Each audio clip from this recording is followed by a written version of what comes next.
હર્ષુસ કિચનમાં આપ સર્વનું સ્વાગત છે। આજે આપણે બનાવવા જઈ રહ્યા છીએ મિક્સ લટના ઢેબરા। તો બનાવવાની શરૂઆત કરીએ। બાઉલની અંદર એક નાની કટોરી જેટલો ઘઉંનો લોટ,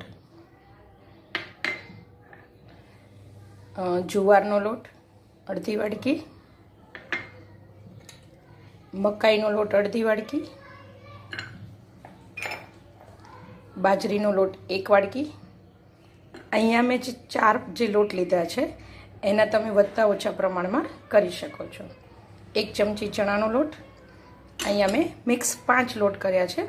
પહેલાં આપણે બધા લોટને મિક્સ કરી દઈએ।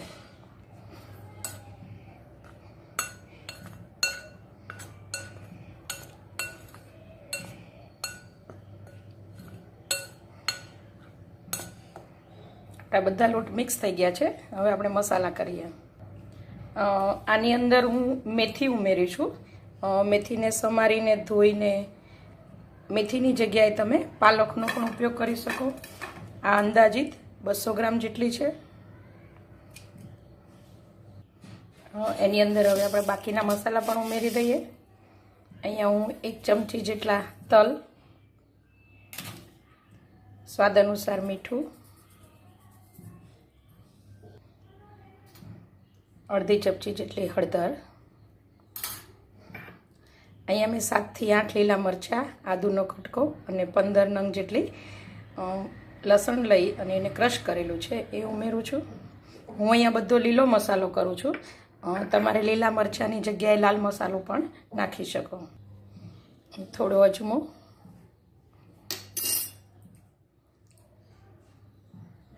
બે મોટી ચમચી જેટલું દહીં,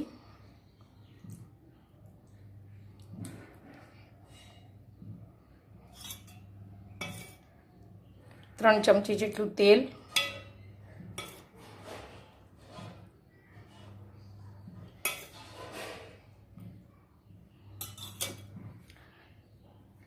આપણે ઢેબરા બનાવીએ છીએ એટલે એની અંદર હું 1 ચમચી જેટલો ગોળ ઉમેરું છું। તમને ગોળ ન ભાવતો હોય તો તમે ગોળ ન નાખો તો પણ ચાલે। હવે આપણે બધી વસ્તુને મિક્સ કરી દઈશું।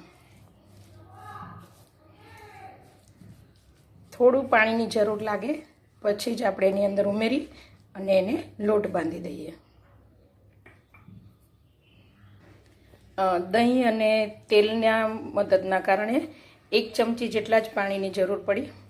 હવે આ લોટને 10-15 મિનિટ પણ આપણે રાખી શકીએ, પણ જો અડધો કલાક આ લોટને મિક્સ થવા દઈએ તો ઢેબરા એકદમ સરસ સોફ્ટ અને ઉપરથી ક્રિસ્પી બને છે। તો હવે આપણે આની અંદર એને રેસ્ટ આપીશું। અંદાજિત 20 થી 25 મિનિટ મેં આ લોટને રહેવા દીધો છે। લોટ એકદમ સરસ સ્મૂથ થઈ ગયો છે।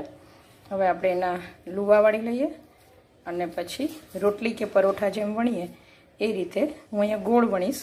તમારે જે શેપ આપવો હોય એ આપી શકો છો। આ રીતે હું સીધું પાટલીમાં વણું છું। તમે અહીંયા પ્લાસ્ટિક મૂકીને પણ વણી શકો છો। થોડું આપણે અટામણ લઈ લેશું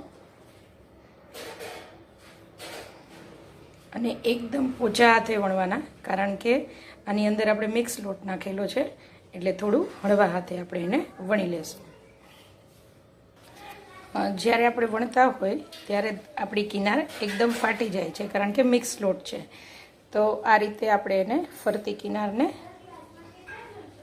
એકદમ ધીમા હાથે પ્રેસ કરી દઈશું અને પછી વણી લેશું। મિક્સ લોટ છે અને ઢેબરા છે એટલે આપણે એની થોડી થિકનેસ રાખીશું। આ રીતે આપણે બધા વણી લઈએ અને લોઢી પણ આપણે તપવા માટે મૂકી દઈશું।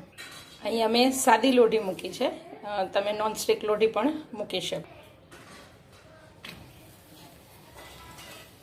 પહેલાં આપણે ફાસ્ટ ગેસ રાખીશું, પછી ધીમા ગેસે। હું અહીંયા સિંગ તેલનો ઉપયોગ કરું છું એને શેકવા માટે। તમે સિંગ તેલ અથવા તો ઘી જે તમને અનુકૂળ આવે એનો ઉપયોગ કરી શકો છો।